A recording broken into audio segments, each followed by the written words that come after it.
Muy buenos días, amigas, amigos, amigues, radioescuchas. Sean todas bienvenidas a este segmento de la revista radial La Rayuela, transmitiendo directamente desde la Casa de la Cultura Ecuatoriana de la ciudad de Quito.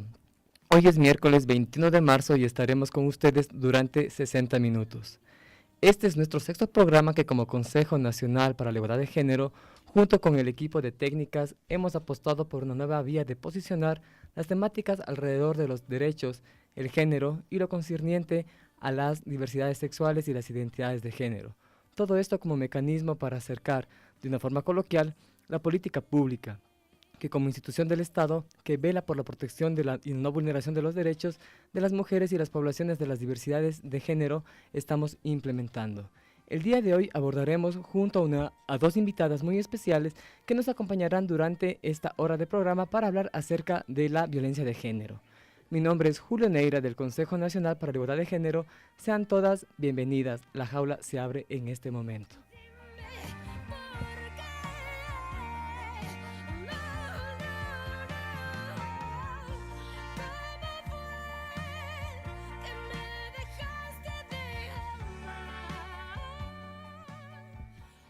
Y bien, pues bueno, vamos a dar la bienvenida a nuestras invitadas del programa del día de hoy. Nuestra primera invitada es Cecilia Manso Zamora. Ella es coordinadora de observancia y seguimiento y evaluación del Consejo Nacional para la Igualdad de Género. Ella es profesional en sistemas de la información y género y desarrollo, con una maestría en ciencias sociales con mención en género y desarrollo. Durante su vida profesional ha acumulado experiencias en análisis, formulación y evaluación de políticas públicas, normativa y planes con perspectiva de género y derechos humanos. En el sector público se ha desempeñado en el ex Ministerio Coordinador de la Política y GAD como especialista de enlace y diálogo político y analista en el proyecto de estudios y pensamiento político durante el año 2010 e inicios del 2011. Desde el año 2012 se incorpora al Consejo Nacional para la Igualdad de Género como especialista en género en las áreas de transversalización y posteriormente en observancia, seguimiento y evaluación, logrando participar en varios momentos de la política pública con la finalidad de vigilar el cumplimiento de los derechos humanos de las mujeres y las personas LGBTI. Bienvenida, Cecilia, al programa. Muchas gracias por la invitación y por incluir este tema en el programa. Gracias, Cecilia. Bueno, nuestra segunda invitada es Verónica Vera Sánchez, es comunicadora de profesión y máster en investigación educativa con una especialización superior en educación y tecnologías de la información.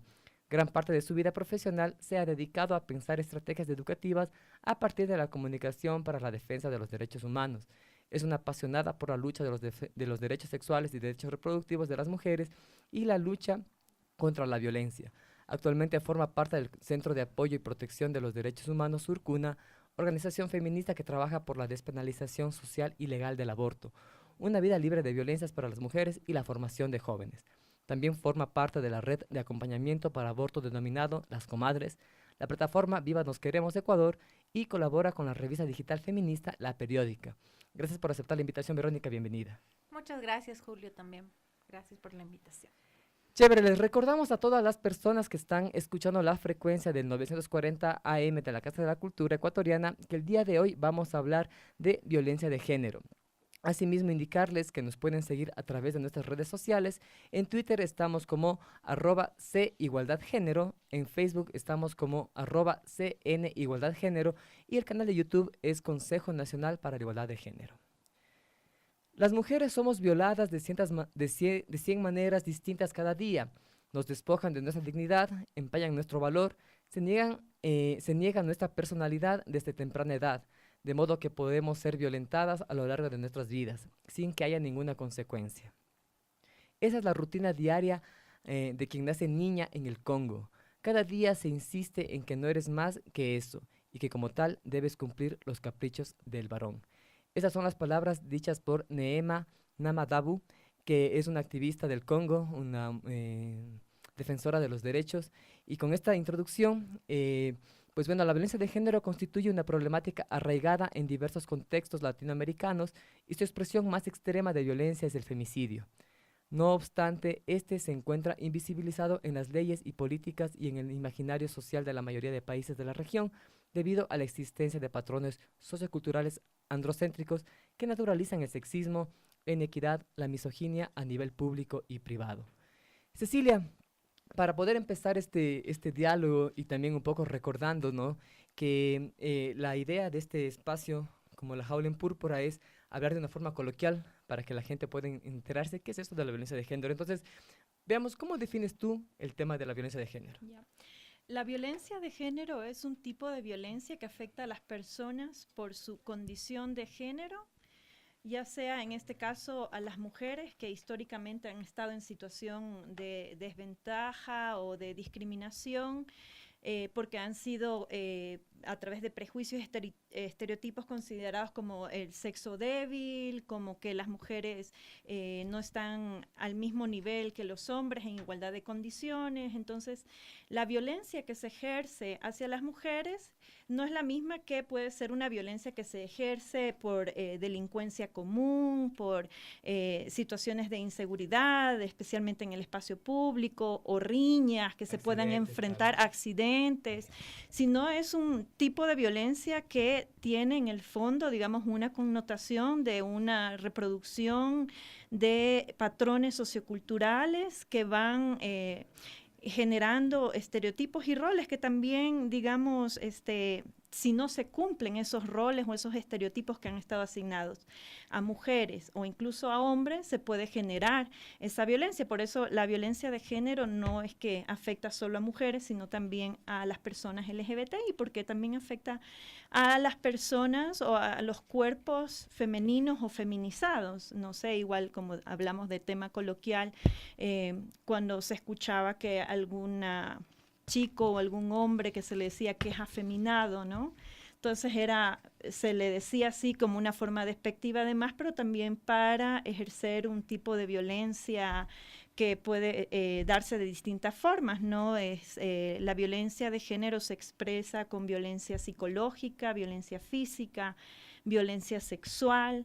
También puede ser el tema de violencia simbólica y también se da en todos los ámbitos, en el ámbito público, en el ámbito privado, es decir, se da en el ámbito escolar, en el ámbito laboral, pero sobre todo se da en el ámbito intrafamiliar, en los hogares. Entonces esto también lo diferencia de otros tipos de violencia porque, por ejemplo, si hay una violencia que responde a un tipo, como digo, de esta delincuencia o por cualquier persona, uno se toman medidas, ¿no? Que uno está en la calle, si ese sector es peligroso, se consigue que, digamos, exista más resguardo policial o que se pongan más luces o evitar cámaras o evitar andar solos o a ciertas horas por esos lugares. Pero este tipo de violencia también, como decía, se da principalmente en los hogares. Y en este sentido, la casa es el lugar seguro de las personas, donde uno se refugia, es un lugar cómodo, donde uno está, digamos, recibiendo, dando cuidado en un ambiente afectivo, pero en este espacio es donde principalmente también se da este tipo de violencia. Perfecto, perfecto. Muy bien, gracias, Cecilia. Verónica, justamente ahora Cecilia mencionaba de las mujeres, del cuerpo femenino, los cuerpos feminizados. ¿Qué elementos hacen que la violencia tenga una particularidad cuando es ejercida sobre una mujer, sobre este cuerpo femenino, sobre este cuerpo feminizado? Bueno, creo que como ya mencionaba Cecilia, ella decía que hay ciertos patrones culturales, ¿no es cierto? Y tú también lo decías, que hacen que existan relaciones de poder. Entonces existe todavía una relación de poder entre hombres y mujeres. Se cree que, por ejemplo, las mujeres por el hecho de ser mujeres somos más débiles, ¿no es cierto? Que las mujeres por el hecho de ser mujeres tenemos que hacernos cargo de las tareas del hogar, tenemos que hacernos cargo del cuidado de los hijos, del cuidado de los ancianos, de estas tareas de cuidado. Entonces se espera ciertas cosas de nosotras y cuando una mujer decide romper con esa aspiración que se tiene para ella, ¿no es cierto? Decide que no va a dedicarse a cuidar, por ejemplo, a su madre o a su padre, sino que también quiere estudiar, que no quiere tener hijos o que ha decidido, no sé, seguir haciendo su maestría, su doctorado, muchas veces rompe con lo que se espera de ella socialmente cuando está en una pareja y, por ejemplo, se decide que sea ella quien trabaje y sea su esposo, sea su novio quien más bien se haga cargo del cuidado del hogar. Entonces, ahí es cuando se da como, por llamarlo de alguna manera más coloquial, se dan las condiciones para que esta violencia sea una violencia de género y sea una violencia de género por haber roto con este mandato, ¿no es cierto? De ser madre, de ser la cuidadora, de ser la mujer débil, sumisa. Entonces, mientras más empoderada estamos de alguna manera las mujeres, mientras más rompemos con este mandato, muchas veces estamos también más en riesgo. Por ejemplo, en los casos de femicidio que se han dado en este país, que es el asesinato de una mujer, en estas relaciones de poder, generalmente estos asesinatos quienes los ejercen son sus parejas o sus exparejas. Entonces, vemos que hay un momento específico en donde ocurren los femicidios en la mayoría de casos y es cuando las mujeres han decidido romper el círculo de la violencia. Han dicho, ya no quiero recibir más maltrato, quiero separarme de ti o te voy a dejar. Entonces, es en ese momento cuando ya nosotras rompemos también con esa violencia en que nos vemos en mayor peligro y mayormente expuestas. Y ahí es por eso importante el rol que tiene, por ejemplo, la sociedad, que tiene la familia, de lograr acoger, de lograr acompañar a esta... Y el Estado, ¿no? Y a esta mujer, y exactamente, y el Estado, de proteger a esta mujer que dice, estoy viviendo una situación de violencia, ya no quiero vivirla, necesito que el Estado me proteja a través de una boleta de auxilio, y necesito también que mi familia me acompañe, que mis amigos sepan, porque es en el momento en el que estamos, digamos, en mayor riesgo y vulnerabilidad. Entonces, hay un montón de condiciones. De ahí podríamos hablar de otras condiciones más estructurales, por ejemplo, que las mujeres seguimos ganando menos sueldo, que las mujeres no ocupamos cargos políticos de poder al igual que los hombres en igual proporción.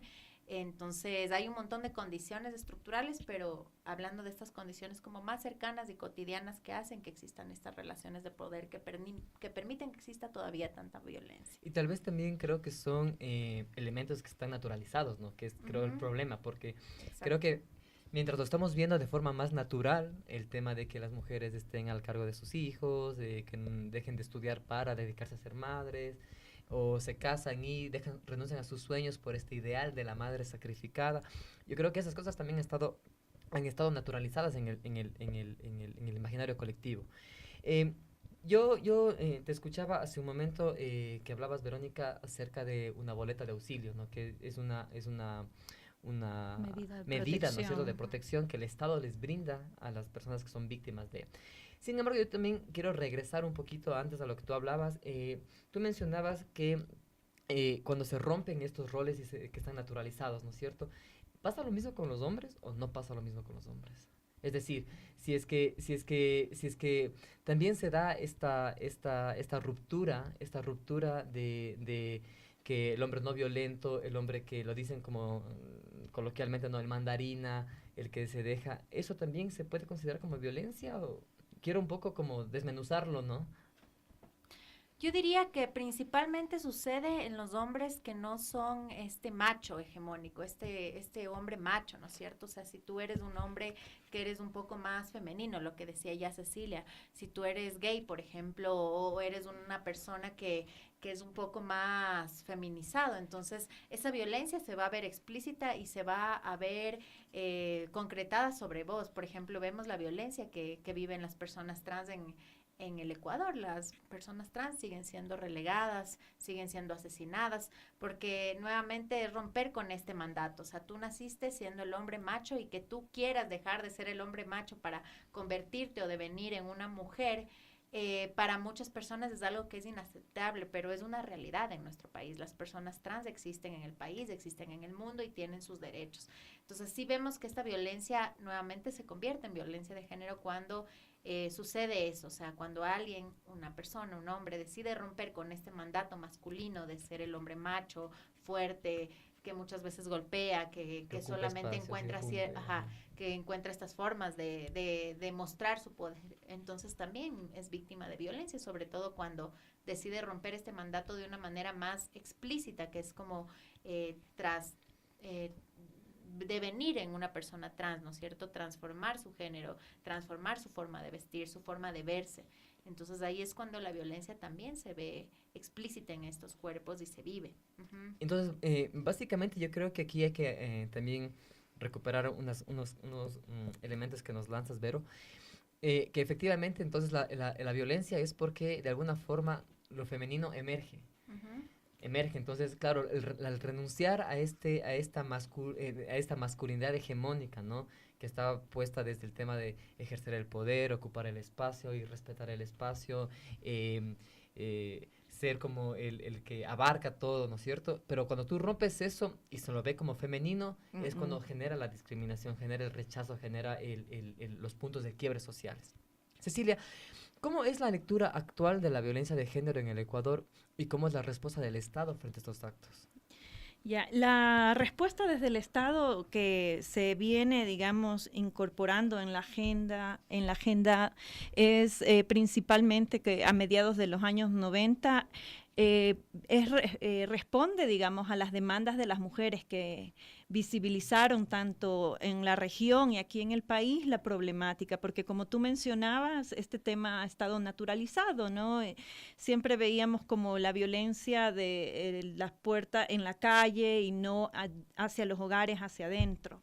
Se consideraba que los problemas que habían entre las parejas era un tema que nadie tenía que meterse, entonces desde ahí es cuando ya se empieza a hacer este problema como público, incluir en la agenda pública para ofrecer respuestas especializadas, porque como te digo, es un tipo de violencia distinto, no los servicios que existen para el tema del acceso a la justicia o la atención que se brinde a víctimas de violencia tiene que considerar estas particularidades, ¿no? De que, como mencionaba Verónica, no es un tema estructural, de que las mujeres, muchas han estado en relación de dependencia de sus parejas, de sus familias, haciendo tareas de cuidado que no son remuneradas por lo general.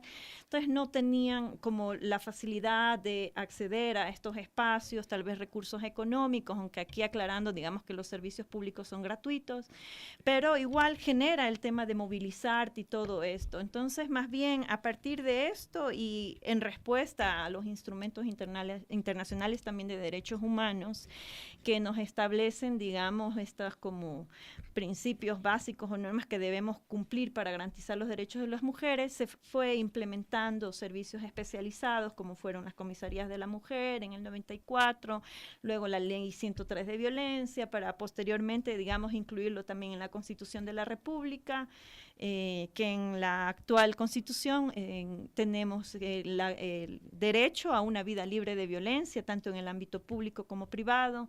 Entonces, a partir de esta normativa, que es como nuestra carta guía para poder implementar y definir políticas públicas en el Estado, se entiende como esta violencia de género que, si bien, digamos, no es un tipo de violencia nueva, sí está más visibilizada en los últimos tiempos, incluso con la tipificación y poniéndole nombre a estos tipos de violencia como es el femicidio, que es esta muerte violenta como el asesinato de las mujeres, que no es un homicidio, sino que tiene esta connotación de género y por eso es el nombre femicidio. Entonces se viene visibilizando más, digamos, la problemática y en función de esto la respuesta desde el Estado. Como te menciono, el femicidio es digamos, la violencia extrema, ¿no? Que se llega y por lo general después de un continuum de violencia, porque responde a estas relaciones de poder. Entonces es un trabajo que desde el Estado, digamos, se ha hecho tanto en la normativa, con la implementación de leyes, también con la creación de unos espacios de articulación para la política pública, como lo fue desde el 2007 el Plan Nacional para la Erradicación de la Violencia hacia Mujeres, Niñas y Adolescentes. Entonces, desde estos espacios lo que se busca es brindar esa atención especializada adecuada a las víctimas de la violencia. Reconocemos que la problemática es muy grande y tal vez los servicios especializados no llegan a cubrir toda la demanda o las necesidades o corresponder de forma adecuada, oportuna, pero es importante, digamos, también por eso el trabajo en la prevención, ¿no? Ir buscando eliminar estos barreras de acceso, pero también de temas, como decía, de culturales, ¿no? De estos prejuicios y estereotipos que tenemos de concepciones de lo que es normal y lo que debería ser el rol y el deber de un hombre y de una mujer, y que si nos salimos de ese rol es como justificada la violencia hacia las mujeres. Entonces, más bien estamos en estos últimos tiempos, digamos, articulando igual, como te decía, las necesidades y demandas que desde las organizaciones de mujeres, activistas feministas van visibilizando visibilizando, porque esta forma de violencia es como va cambiando también, ¿no? Se va, como te decía, transmutando, porque dicen, bueno, sí, ya tenemos acceso a trabajos y esto, pero hay otras formas de violencia y de discriminación más sutiles que también, digamos, se pueden identificar. Claro, más ¿no? sutiles, pero Ajá. no menos importantes. Pero no menos importantes, sí. Entonces sí estamos avanzando, como te mencionaba, recién ahora a inicios de este año se creó una ley orgánica integral para prevenir y erradicar la violencia contra las mujeres, que precisamente recoge este ámbito que si bien se ha trabajado, pero se necesita reforzar, como es el tema de la prevención, pero también la reparación, que es como a las mujeres que han sido víctimas, cómo restituirles su derecho, su proyecto de vida. Uh-huh.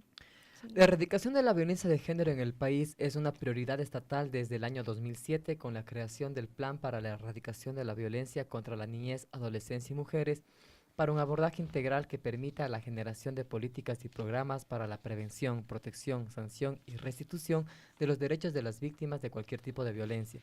De igual manera, en la Constitución de la República, en el artículo 66, sobre los derechos de libertad, se establece el derecho a la integridad personal que incluye una vida libre de violencia en el ámbito público y privado, y la obligación de adoptar medidas necesarias para prevenir, eliminar y sancionar toda forma de violencia. En este contexto, el Consejo Nacional para la Igualdad de Género, el Instituto Nacional de Estadísticas y Censo y el Ministerio del Interior realizaron la primera encuesta nacional sobre las relaciones familiares y violencia de género contra las mujeres 2011, cuyos datos permitieron desarrollar un análisis sobre la violencia de género contra las mujeres en el Ecuador, violencia física, psicológica, sexual y patrimonial.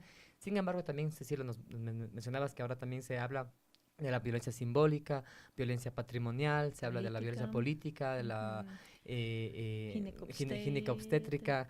Entonces, de esta forma se determina también la magnitud de las particularidades de los distintos tipos de violencia y su incidencia, considerando factores sociales, culturales, económicos, tanto en el ámbito nacional, regional y también provincial. Verónica, tú nos estabas hablando hace un momento de este instrumento para poder hacer efectiva una denuncia, que eran las boletas de auxilio. Desde la práctica, ustedes como Surcuna, que es esta organización feminista que está trabajando en el acompañamiento a mujeres que están haciendo ustedes están en el campo, literalmente, haciendo efectivo este mecanismo. ¿Qué entrampajes encuentras o qué dificultades encuentras para que las mujeres en efecto puedan llegar a tener justicia en el sistema de aquí del Ecuador? Bueno, una cosa es lo que dice la ley, creo yo, y otra cosa es cómo esta ley se hace efectiva en el día a día de las mujeres. En Ecuador todavía tenemos muchas deudas pendientes para que lo que dice esta ley en el papel sea efectivo en nuestras vidas. Y eso lo demuestran las estadísticas, ¿no es cierto? El año pasado, en el 2017, según los datos, por ejemplo, de las casas de acogida, donde van las víctimas de violencia, se estima que más o menos cada 58 horas una mujer fue asesinada, fue víctima de femicidio. Eso implica que muchas de estas mujeres, como ya decía Cecilia, vivieron una relación violenta o vivieron un continuum de violencia. ¿Qué quiere decir esto? Que estuvieron en una relación o estuvieron en algún tipo de violencia que no solo se expresó en su asesinato, sino que ya venía de tiempos anteriores. Es decir, muchas quizás vivían violencia física, muchas quizás vivían violencia psicológica, violencia sexual, y terminó en sus muertes, en sus femicidios. Entonces, sabemos que gran parte de estas mujeres había intentado poner una denuncia, por ejemplo. Se sabe que muchas se murieron con la boleta de auxilio en las carteras y que el Estado no fue capaz de protegerlas. Esa es la realidad. Entonces, ¿qué hacer frente a eso? Es nuestra pregunta, porque el femicidio es el resultado de esta violencia extrema, pero que ya las mujeres la venían viviendo durante mucho tiempo. Entonces, por ejemplo, en el día a día, ¿con qué nos encontramos? tenemos casos emblemáticos que a nosotras nos duelen en el alma, por ejemplo, el caso de Paola Maromenacho, que es una mujer de Cayambe que fue víctima de femicidio en el año 2017, por agosto, el año pasado. Entonces, su caso a nosotras nos llama la atención porque a pesar de que ella, por ejemplo, puso una denuncia, ella no pudo acceder a una boleta de auxilio, sino primero accedió a su agresor, que al final fue su asesino, que era su expareja. Él tuvo primero una boleta de auxilio antes que ella, aludiendo a que ella era la que ejercía violencia en su contra. Y ese es un problema del tipo penal que tenemos en este país. Entonces, en el caso de Paola es un caso que a nosotras nos despeluzna un poco porque los jueces, a pesar de que ella ya tenía esta boleta de auxilio, le obligaban a Paola para las visitas que hacía su hija a su padre, a irle a entregar, porque él vivía en Cayambe. Entonces, él ya tenía una boleta de auxilio, una boleta de alejamiento, y finalmente era la justicia la que le obligaba a encontrarse con su agresor, por ejemplo. Entonces, es ahí, en ese encuentro en donde ella es asesinada. Entonces, todavía la justicia no logra valorar los riesgos en los que se encuentran las mujeres. El sistema de justicia no ha logrado hacer un seguimiento específico por cada caso, que es lo que nos hace falta. O sea, saber, a ver, esta mujer está en riesgo, quién es el que le está agrediendo, por qué le está agrediendo, cómo logramos evitar estos riesgos. Y entonces, muchos casos, como en el caso, por ejemplo, de Paola, los femicidios se producen en estos encuentros obligatorios, ¿no? Que los mismos jueces las imponen a pesar de que ellas tienen medidas de protección a su favor. Perfecto, vamos a seguir hablando de estos entrampajes que suceden en el día a día frente a la denuncia de los casos de violencia de género. Regresamos en unos minutos, no se despeguen de la señal. Gracias. Promocionales y publicitarios en Radio CCE.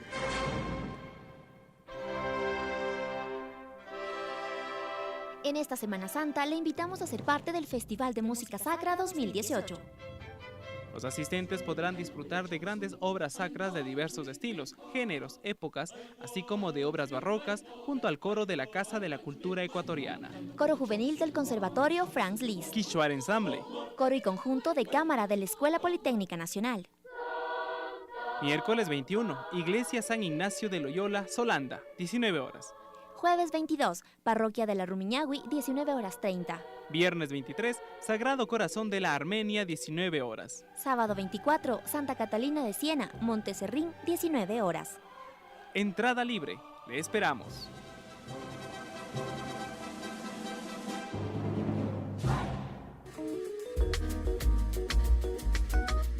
Juan Eloy Acosta Valencia presenta la exposición Acosta, línea y mancha, desnudos. Una exposición que muestra la sensibilidad del artista catchense, quien pinta todo lo que está a su mano, en las técnicas como el acrílico, acuarela, tintas, dibujos y mixtas. La muestra permanecerá abierta del 21 de marzo hasta el 4 de abril de este año. Visite la Sala Miguel de Santiago de lunes a viernes de 8:30 de la mañana a 5 de la tarde. Una invitación de la Casa de la Cultura Ecuatoriana. Entrada libre. Le esperamos.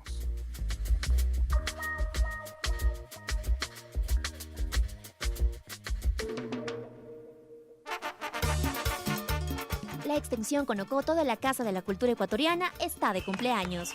2 años de compromiso en el arte y la cultura para el desarrollo. Todos están invitados a festejar su aniversario con poesía y música. Además de ser partícipes de la posesión de sus nuevos directivos y entrega de membresía a sus miembros. Sábado 24 de marzo, 19 horas.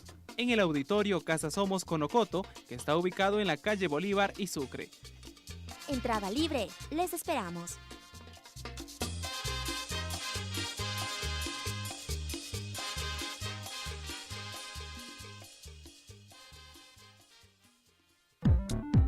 Ya está disponible la aplicación de Radio Casa de la Cultura Ecuatoriana para tablets y smartphones.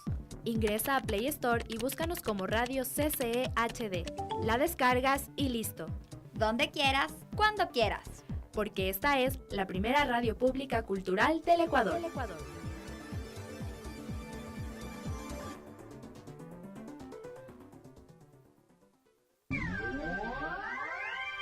En Radio CCE terminan los promocionales y publicitarios.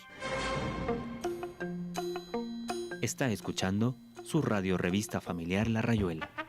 Hasta las 12 del mediodía, aquí en Radio Casa de la Cultura Ecuatoriana. 940 AM, La Rayuela. Bien, regresamos a nuestro espacio La Jaula en Púrpura dentro de la franja radial La Rayuela. Recuerden que pueden hacernos también inquietudes que tengan dentro de la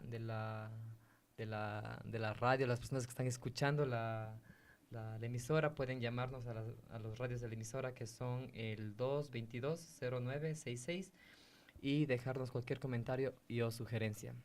Estábamos hablando, Verónica, contigo acerca de estos entrampajes que están sucediendo en el día a día, ¿no? Porque cuando estábamos en el corte hablábamos en off, y tú nos decías que claro, los jueces, ellos saben la teoría, ellos manejan muy bien y claro, esa es la razón por la que ganan en los concursos, ¿no? Pero, ¿por qué hay este divorcio entre la aplicación efectiva de los principios, ¿no? Si hablamos de que es, incluso yo no sé si estoy bien, sé que todavía el COIP no ha tipificado ningún femicidio, no sé si estoy en lo correcto, no se ha dado una sentencia. Sí, hay sentencias, sí. Ok, perfecto. No sé si nos puedes ayudar con ese análisis de qué es lo que está sucediendo, cuáles son estos entrampajes que están haciendo difícil este acceso. Yo diría que lo que pasa es que los jueces son parte de esta sociedad. O sea, los jueces, los operadores de justicia, los fiscales, los peritos, que son quienes hacen las investigaciones, quienes están como relacionados con que las mujeres podamos acceder a justicia. Y al ser parte de esta sociedad todavía persiste este pensamiento machista, este pensamiento patriarcal, en el que se cree que, por ejemplo, debe haber una razón por la que las mujeres fuimos agredidas, ¿no? En el que todavía se nos cuestiona y se nos pregunta, por ejemplo, cuando somos violadas, ¿por qué caminabas sola? ¿O por qué estabas vestida de tal o cual manera? ¿O te tomaste los tragos? Entonces es como tu responsabilidad. Todas estas personas que operan y que son operadores de justicia forman parte todavía de nuestra sociedad, y en nuestra sociedad todavía hay un pensamiento machista, entonces que se va a ver reflejado en las sentencias, que se va a ver reflejado en el acceso a la justicia de las mujeres, y hay que trabajar mucho para cambiarlo. Porque, como yo decía, de nada nos sirve una ley que en papel sea la mejor ley del mundo, que en papel te diga que vamos a hacer para prevenir, si en la práctica real siguen pasando situaciones que a las mujeres las ven y las exponen a vivir violencia y a ser víctimas de femicidios. Y en la práctica real tenemos una sociedad también que todavía no reacciona, porque estoy segura y podría afirmar que en la mayoría de casos de femicidio, de ley hay personas alrededor de esta mujer que son los vecinos, las vecinas, quizás su familia, que conocían que ella era víctima de violencia y que decidieron no meterse o no hacer nada o no respaldarla. Entonces, ahí también vemos que nos hacen falta mucho como sociedad, como Estado, para cambiar la realidad de la violencia contra las mujeres. Wow. Justamente, bueno, este es un criterio personal como hombre. Yo estaba viendo el otro día el Facebook y veía algunas reflexiones por el 8 de marzo acerca de qué es lo que sucede, ¿no? En este acto como de conmemorar un suceso a nivel internacional que marca y da pie a la garantía o para que se abran las garantías en los estados para las mujeres. Pero yo también estaba haciendo como una lectura hacia adentro, ¿no? ¿Qué perdemos en el día a día los hombres si es que nos exponen, por ejemplo, en el tema de violencia? Yo leía un post que me dejó así como, decía, bueno, también hay violencia contra los hombres porque son violados en las cárceles. Y yo decía, pero bueno, o sea, no nos violan las mujeres, nos están violando otros hombres que también están haciendo ese ejercicio del violentar a través de la fuerza del poder. Y yo creo que esto para la ciudadanía sí que tiene que quedar como una pregunta: ¿qué estoy haciendo para aplacar este tipo de violencia? Que, como decía Cecilia hace un momento, su forma más extrema es el femicidio, que es la muerte, que termina con la muerte, y es una muerte con una particularidad, por el hecho de ser mujer o ser un cuerpo feminizado o ser femenino o femenina. Cecilia, ¿qué está haciendo el Consejo Nacional para la Igualdad de Género para contrarrestar, aplacar este tipo de violencia de género?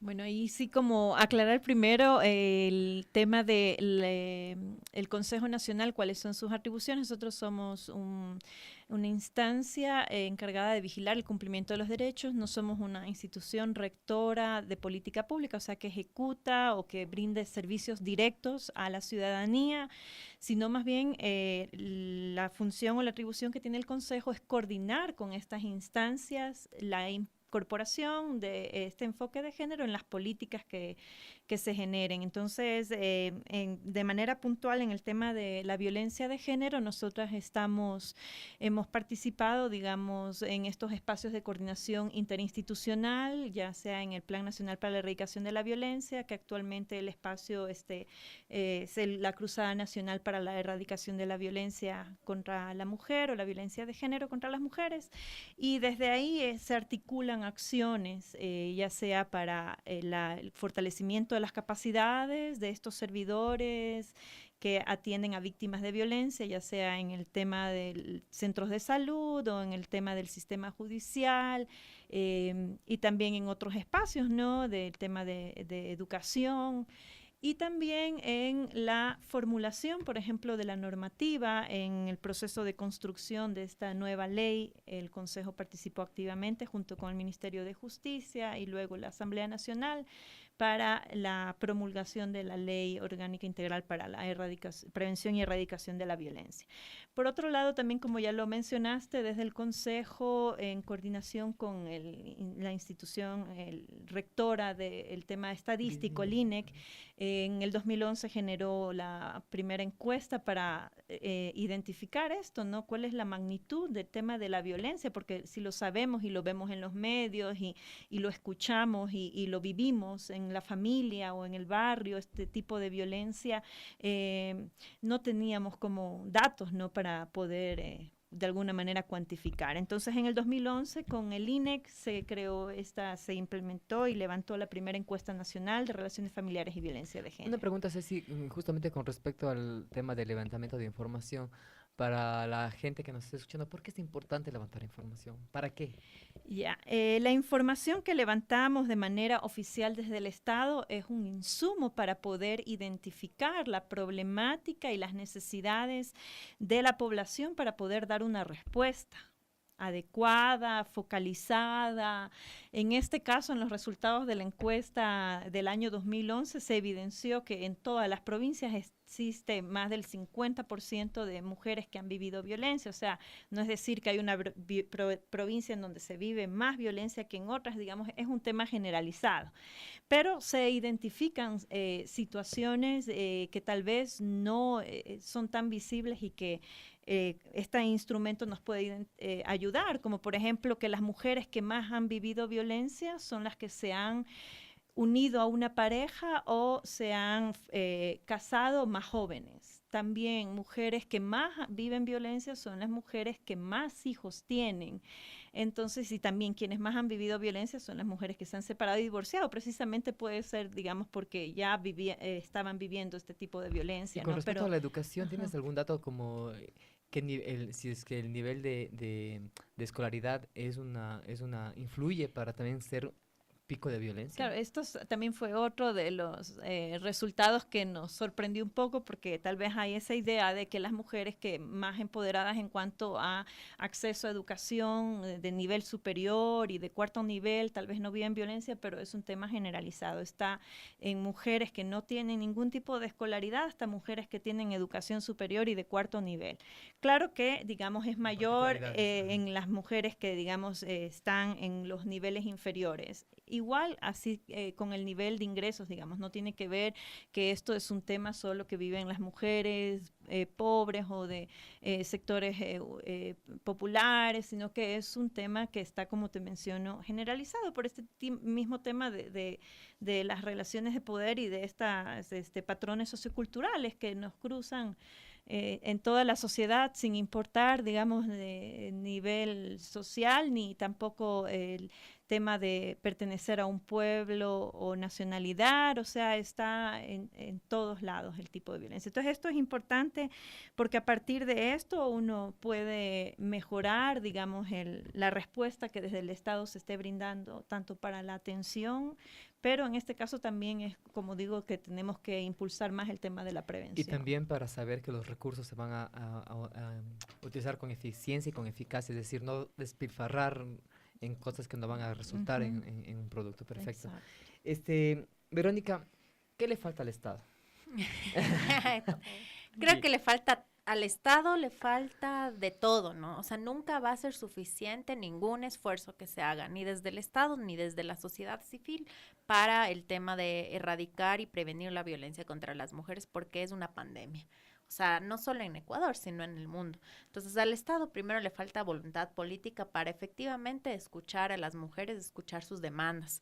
Nosotras, por ejemplo, recientemente, en febrero del 2018, el 28 de febrero de este año, estuvimos frente a la a la Comisión Interamericana de Derechos Humanos, presentando un informe sobre el acceso a la justicia de las mujeres en el país. Y el Estado no acudió, por ejemplo, y eso para nosotras sí es un llamado de atención. El Estado nos ha llamado a dialogar, muchas veces nos hemos sentado con el presidente Lenín Moreno a dialogar sobre este tema, y a partir de estos diálogos salió el tema de la Ley de Prevención de la Violencia y a partir de la lucha de las mujeres, pero que el Estado no acceda a una instancia como la CIDH, en donde lo que se propone es un diálogo para que conozcan en primera persona los obstáculos que tienen las mujeres para acceder a justicia, los obstáculos en casos de femicidio, de violencia sexual, en casos de mujeres desaparecidas, en casos de mujeres trans y en los casos también de mujeres criminalizadas por aborto, que fueron los temas que presentamos. Para nosotras sí es una afrenta a nuestros derechos, por ejemplo. Entonces sí le falta voluntad política al Estado, a los políticos, a quienes toman decisiones, para que este sea un tema del que realmente se empoderen y puedan hacer algo radical para cambiar esta realidad. No podemos seguir con medias tintas. Algo más que le falta al Estado, por ejemplo, es efectivamente que las leyes tengan presupuesto, por ejemplo, que el plan de erradicación tenga un presupuesto concreto, que se designe una partida presupuestaria para los temas de lucha en contra de la prevención, de lucha en contra de la violencia, para la prevención. O sea, nos falta recursos reales, concretos, porque, como digo, si no, las leyes se quedan en papel. Al Estado también le falta sensibilización, o sea, les falta a los operadores de justicia, a los operadores de salud, a quienes están en las distintas instancias, tener sensibilidad, porque vemos nosotras en la práctica real que cuando tú vas a poner una denuncia, por ejemplo, y llegas a fiscalía, por ejemplo, con una violencia que se ve en tu cuerpo o has sido violada, desde el guardia de seguridad ya es un obstáculo para que tú accedas a justicia, porque te dice, ¿no es cierto? Y te estigmatiza y te dice, pero ¿cómo le va a denunciar si es su esposo? Piénselo bien, este es un trámite largo. Entonces, nos falta que todas estas personas que forman parte de los sistemas estén sensibilizados, tengan la capacidad de sensibilizar frente a la violencia que estamos viviendo nosotras. ¿Qué más nos falta? Nos falta información actualizada. Miren, la encuesta es del 2011 y es la encuesta a nivel nacional que tenemos. Estamos 7 años después, queremos saber qué ha pasado. O sea, ¿ha empeorado la violencia? ¿No ha empeorado? ¿Tenemos menores índices? ¿En qué provincias está más focalizada? ¿Qué es lo que está pasando con las mujeres afrodescendientes? ¿Siguen siendo en qué tipo de relaciones son los exesposos, los esposos? Ahora tenemos justamente tipificado el femicidio y hay que actualizar estos datos de violencia, porque sin información, como veíamos, no se puede hacer política pública. Entonces, bueno, hay muchas deudas pendientes, pero creo que lo más importante es un compromiso desde las autoridades, pero un compromiso real, porque estos temas no se van a acabar de la noche a la mañana, y también un compromiso como sociedad. Yo creo que la sociedad civil organizada, de alguna manera ya estamos haciendo nuestra parte. Nosotras estamos generando información, estamos haciendo informes sombra, estamos llevando los casos a la CIDH, estamos diciendo esto está pasando, Estado, responde. Entonces, creo que del Estado también hace falta generar canales, que algunos ya hay, en ciertas instituciones hay mesas de trabajo, pero todavía creo que en general, como para cambiar la situación, para cambiar la situación nos hace falta mucho y hay que caminar. Verónica, justamente aquí tengo una pregunta con respecto a la configuración geopolítica que ha existido últimamente.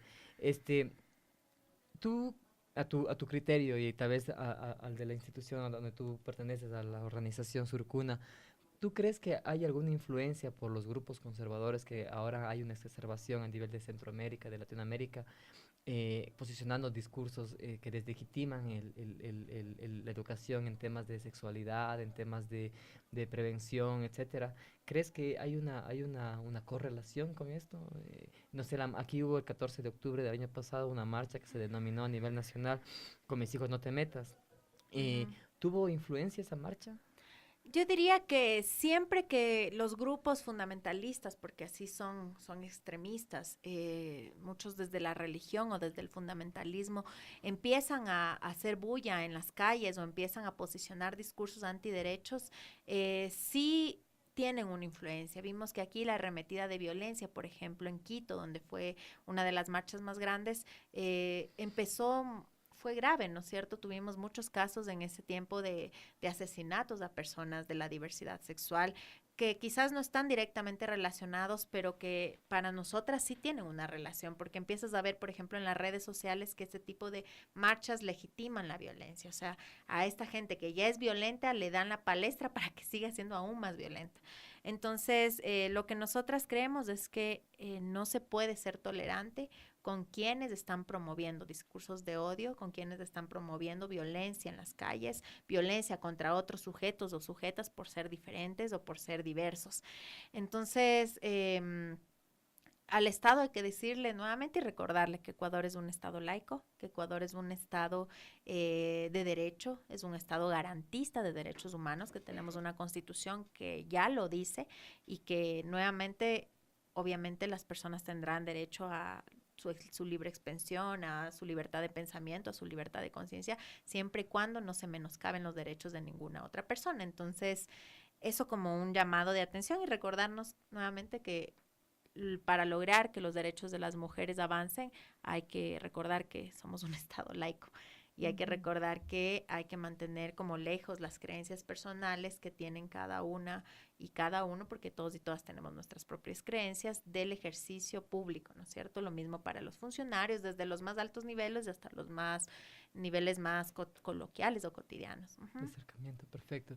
Sí, yo creo que sí, esto es un llamado de atención al Estado, invitando, ¿no?, a que no se trata de que no hayan la creencia por sus dogmas o la fe que profesen, que eso es totalmente también garantizado en la Constitución igualmente. Sin embargo, no puede ser a través del odio o a través de menoscabar los derechos de otras personas el llamado a este tipo de marchas. Cecilia, ¿cómo es la vinculación del Consejo de Género con sociedad civil para generar este tipo de seguimiento? Tú me hablaste del tema de la observancia. ¿Lo hacen solamente desde la institución? ¿Lo hacen junto con sociedad civil? ¿Hay un divorcio? ¿Cómo están? Sí, antes de contestarte eso, sí también quería mencionar en lo que justo indicaba Verónica sobre el tema de la encuesta, que en este año ya se va a levantar la nueva encuesta nacional de relaciones familiares y violencia de género. Como dices, sí, ya han pasado 7 años. La idea era la idea era que cada 5, o sea, esa es como se ha pensado, que cada 5 años se haga ese levantamiento de información. Así que finalmente en este año lo vamos a realizar. Entonces eso sí, como mencionarlo para que nos quede claro, ¿no?, de que vamos a poder analizar esto de qué ha pasado, ¿no?, en este tiempo, como si es que hay un incremento, en qué sectores, más que sectores, digamos, con qué condiciones, y esto es que se está dando. Igual, nosotros desde el Consejo somos una instancia también que es conformado en sus autoridades de manera paritaria, sociedad civil con Estado. Los representantes recién también el año pasado fueron designados en este proceso de selección del Consejo de Participación Ciudadana. Entonces, todos los procesos que realiza el Consejo procuramos que sean de manera participativa, porque es la instancia, ¿no?, que coloca e incide los temas con las instituciones rectoras, pero recogiendo las demandas de las mujeres. Nosotras el año pasado tuvimos unos cuantos diálogos para construir y actualizar nuestra agenda nacional de las mujeres y las personas LGBTI, para la igualdad de las mujeres y las personas LGBTI, en donde se consideró, digamos, nuestra agenda tienen algunos ejes de acción que tienen que ver con salud, educación, el tema de trabajo, del tema de sostenibilidad de la vida, el tema de violencia, el tema de participación, entre otros temas.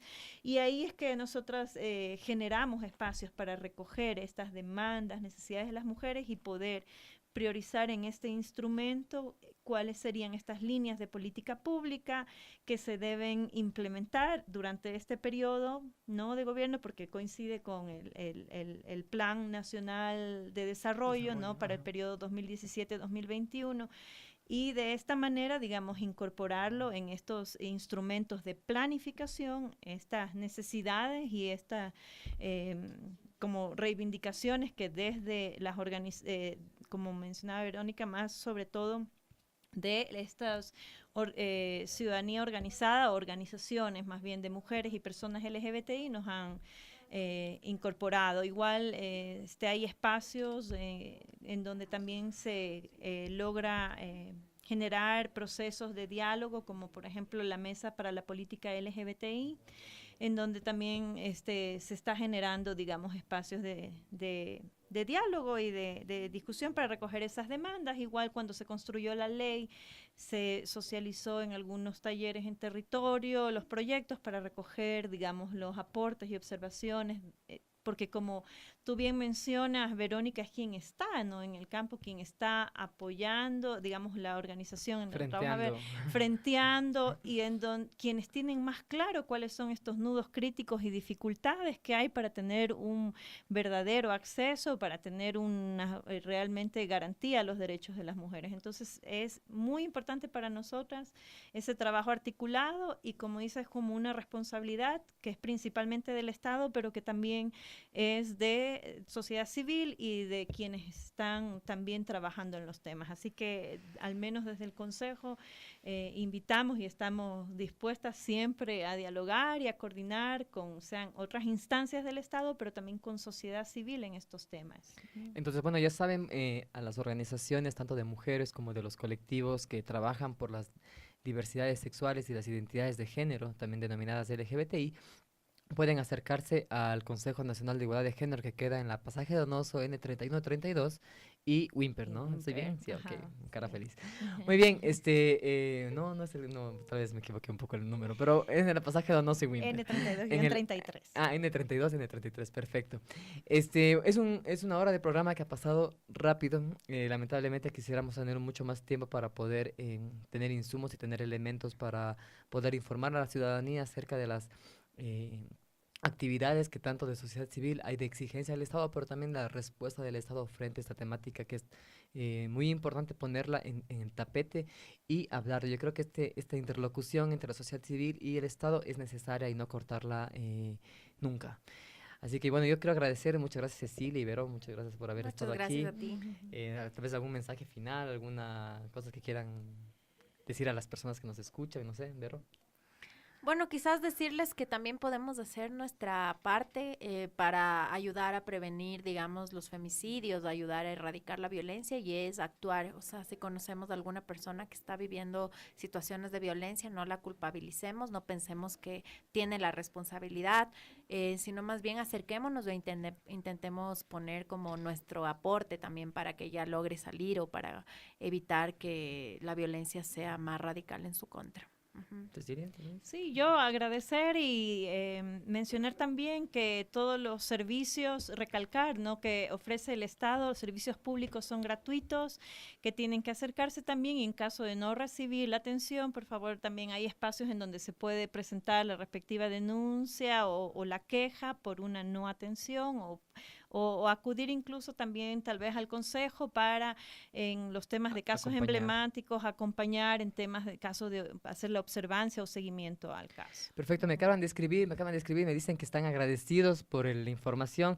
Gracias a Clark que nos escribió, gracias también a de Ciudad de México, nos escucharon. Mariano, muchas gracias por haber escuchado. Muchas gracias también a ustedes por haber estado en sintonía de nuestro espacio. Recuerden que la mejor forma de aprender es a través de la información científica veraz, oportuna. Gracias por haber sido parte de esta jaula. Recuerden que nosotras no luchamos contra los hombres, sino luchamos contra un sistema. Mi nombre es Julio Neira, nos vemos el próximo miércoles cuando la jaula se vuelva a abrir. Gracias, Beatriz. A ti, gracias Julio, gracias chicas, y por supuesto, esta jaula va a estar todos los días miércoles aquí de 11 a 12 del día, ustedes ya lo saben, precisamente con la conducción de Julio Neira, y esta jaula cerramos el día de hoy nuestra edición aquí en La Rayuela. Mil gracias, un abrazo a todas y todos. Buenas tardes.